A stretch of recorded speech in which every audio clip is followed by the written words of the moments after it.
జలంధరపల్లి గ్రామంలో ఉండే సుదర్శన్ది పేద రైతు కుటుంబం. ఉన్న కొద్దిపాటి పొలంలో వ్యవసాయం చేసుకుంటూ భార్య అర్చనని, కూతుర్లు లలిత, లావణ్యని చూసుకుంటూ ఉంటాడు. చీకటి పడుతోంది. బయట ఆడుకుని ఇంటికి వస్తూ ఉంటారు అక్క చెల్లెళ్ళు లలిత, లావణ్య. ఇప్పుడు చూడు, చీకటడింది. ఈ టైం వరకు మనం ఆడుకుంటూ ఉంటే మన వాళ్ళు మనల్ని రేపు నుంచి బయటికి పంపించరే. అబ్బా అక్క, నువ్వు కంగారడుకో, ఏం కాదులే అక్క. అయినా ఇప్పుడు టైం రాత్రి 10 కూడా కాలేదు, జస్ట్ చీకటి పడింది. అంటే 6 or 7 అయి ఉంటుంది అని ఇద్దరక్క చెల్లెళ్ళు మాట్లాడుకుంటూ ముందుకు వెళ్తూ ఉంటారు. ఇక అప్పుడు లావణ్యకి కమ్మని వాసన ముక్కుకి తగులుతుంది. ఆహా అక్క, ఎవరో వేడివేడి చపాతీ మీద నెయ్యేసి కాలుస్తున్నట్టున్నారే. కమ్మన వాసన అదిరిపోయింది, ఉండు అని సడన్ గా ఆగిపోతుంది లావణ్య. ఆ వాసన వస్తున్న వైపు చూస్తూ ఉండిపోతుంది. వాళ్ళకి కొద్ది దూరంలో ఇంటి బయట మంగమ్మ అనే మహిళ కట్టెల పొయ్యి మీద చపాతీలు గాలుస్తూ కనబడుతోంది.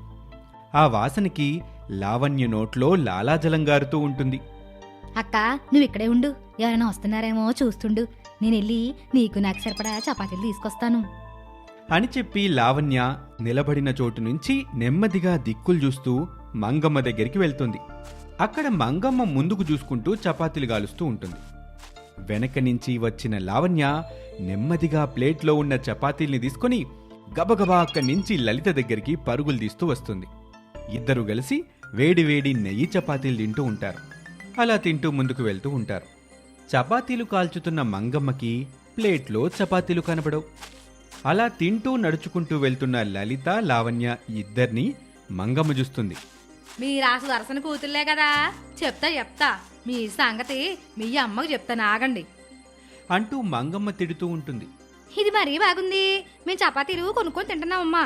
నువ్వు కాల్చే నెయ్యి చపాతీలని మేమెందుకు తింటాం చెప్పు. అమ్మ నా దొంగ అక్క చెల్లెళ్ళారా, నా చపాతీలు ఎత్తుకెళ్లారని గాని వాటి నేను నెయ్యితో కాల్చారని నేను చెప్పలేదు కదే. అయితే ఖచ్చితంగా మీరే ఆ పని చేసి ఉంటారు. మీ వెనకాలే మీ ఇంటికి వస్తున్నాను, పదండే. ఈరోజు మీ అమ్మ చేతిలో మీకు ఉంటది అని మంగమ్మ తన ఇంటి నుంచి బయలుదేరి అలా ముందుకు నడుస్తూ ఉంటుంది. అది చూసిన ఆ తింగరి అక్క చెల్లెళ్ళిద్దరూ అక్కడి నుంచి పరుగున ఇంటికి వెళ్తారు. వీళ్ళని చూసిన అర్చన కంగారు పడుతూ ఉంటుంది. మా కోసం ఎవరైనా వస్తే మేము రాలేదని చెప్పి పంపించేయండి అని వాళ్ళిద్దరూ ఇంట్లోకి పరిగెడతారు. మంగమ్మ అక్కడికి వస్తుంది. అర్చనతో వాదన చేస్తుంది. కోపంగా అరుస్తుంది, గట్టిగా తిడుతుంది. అర్చన ఎంత సముదాయించినా మంగమ్మ శాంతించకుండా తిడుతూనే ఉంటుంది. గుమ్మం చాటుకి ఉండి అక్క చెల్లెలిద్దరూ చూస్తూ ఉంటారు. మంగమ్మతో ఇబ్బంది పడుతున్న తల్లిని చూసి వాళ్ళిద్దరూ నవ్వుకుంటూ ఉంటారు. ఇంతలో పొలం నుంచి జున్ను తీసుకుని ఇంటికి వస్తాడు సుదర్శన్. సుదర్శన్ రాకను గమనించిన మంగమ్మ మరో మాట మాట్లాడకుండా అక్కడి నుంచి వెళ్ళిపోతుంది. సుదర్శన్ మంగమ్మని చూస్తాడు కానీ ఏమీ అండు. మంగమ్మ కూడా అంతే, సుదర్శన్ని చూసుకుంటూ గబగబా అక్కడి నుంచి వెళ్ళిపోతుంది. సుదర్శన్ ఇంటికి వచ్చి జున్ను డబ్బాను భార్య అర్చనకిస్తాడు. అర్చన ఆ డబ్బాను తీసుకుని ఇంట్లోకి వెళ్తుంది. తల్లి నలుగురు కలిసి కబుర్లు చెప్పుకుంటూ ఉంటారు. ఇంతలోపే సుదర్శన్ అక్క భవానీ అక్కడికి వస్తుంది. అక్క, ఎప్పుడు బయలుదేరావు? ఇంత రాత్రేలైంది. పొద్దున్నే బయలుదేరానురా.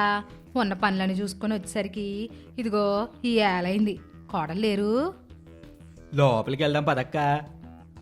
సుదర్శన్, భవానీ ఇద్దరూ కలిసి ఇంట్లోకొస్తారు. లలిత చూసి సంతోషంగా అత్తయ్యని పలకరిస్తుంది.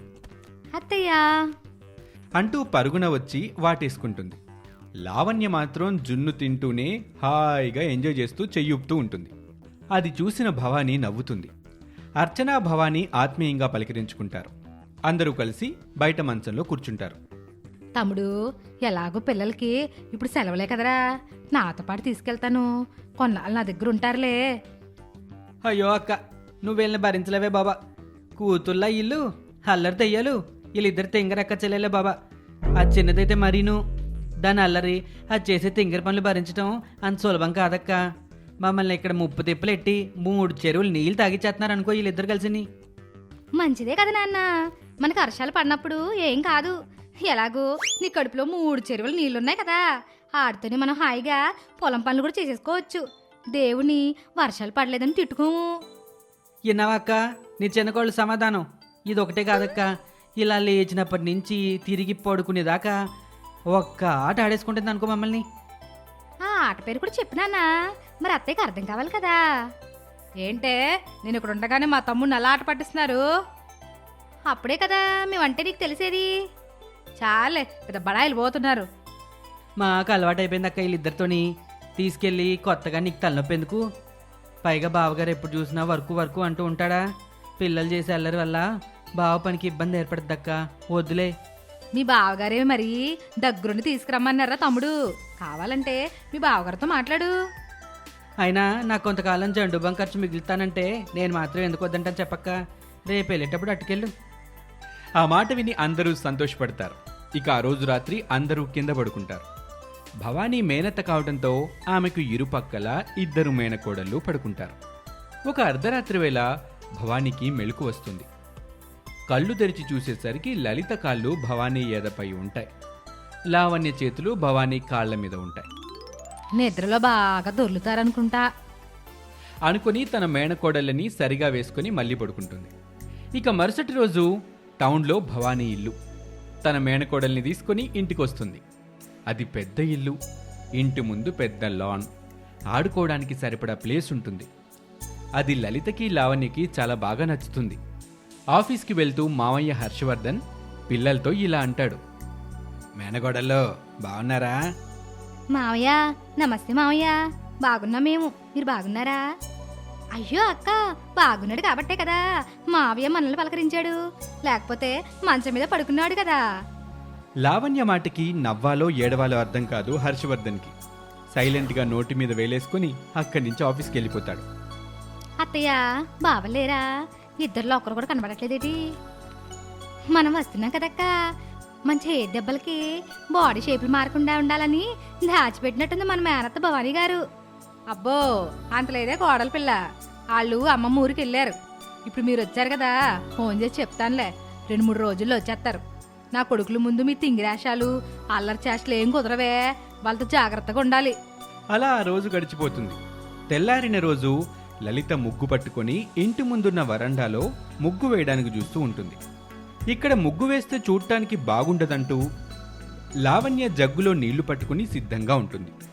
లలిత ముగ్గు వేస్తుంది. లావణ్య నీళ్లు జల్లుతూ ఉంటుంది. ఇద్దరి అల్లరి విని గబగబా వంటగదిలో నుంచి బయటకొస్తుంది భవానీ. చూడత్తయ్య, ఇక్కడ ముగ్గేస్తే బాగుందని ముగ్గేస్తుంటే లావణ్య నీళ్లు పోస్తుంది.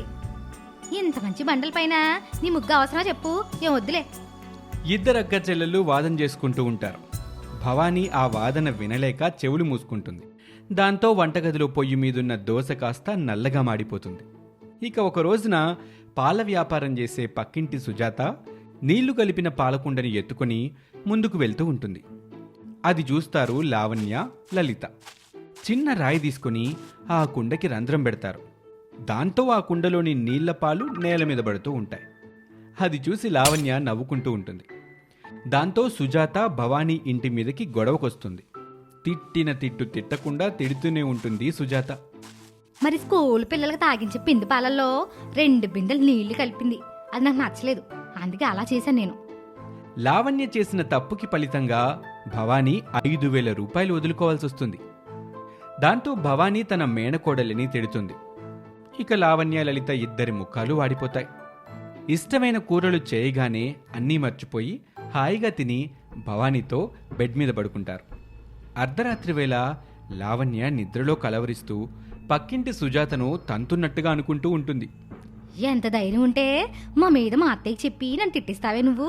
ఇప్పుడు చూడు నీ సంగతి అంటూ లావణ్య గట్టిగా ఒక తన్ను తంతుంది. అంతే, భవానీ బెడ్ మీద నుంచి గట్టిగా అరుస్తూ ధనేల్మంది కింద పడుతుంది. ఒక్కసారిగా ఉలిక్కిపడి హర్షవర్ధన్, లలిత ఇద్దరూ నిద్రలేస్తారు. భవానీ కోపంగా లావణ్యం చూస్తూ ఉంటుంది. సారీ అత్తయ్య అంటూ ముఖం చిన్నబుచ్చుకుంటుంది లావణ్య. అప్పుడు వెంటనే భవానీకి వచ్చిన కోపం కాస్త ఎగిరిపోతుంది. వెంటనే భవానీ లావణ్య దగ్గరికి తీసుకుంటుంది. రేపు పిల్లల్ని తమ్ముడింటి దగ్గర వదిలేసి రావాలి. ఏళ్ళను భరించడం నా వల్ల కాదు. కోడల్లా వీళ్ళు? వామ్మో, కాదు కాదు, నాకు కొరువు పెట్టడానికి నేను తెచ్చుకున్న చెచ్చర పిడుగులు అనుకుని ఆ రోజు రాత్రంతా నిద్రపోకుండా బెడ్ మీదనే కూర్చుని ఉంటుంది భవానీ. ఈ స్టోరీ మీకు నచ్చితే లైక్ చేయండి, కమెంట్ చేయండి. ఇలాంటి ఇంట్రెస్టింగ్ స్టోరీస్ కోసం మన ఛానల్ని ఇప్పుడే సబ్స్క్రైబ్ చేసుకోండి. Thank you for watching.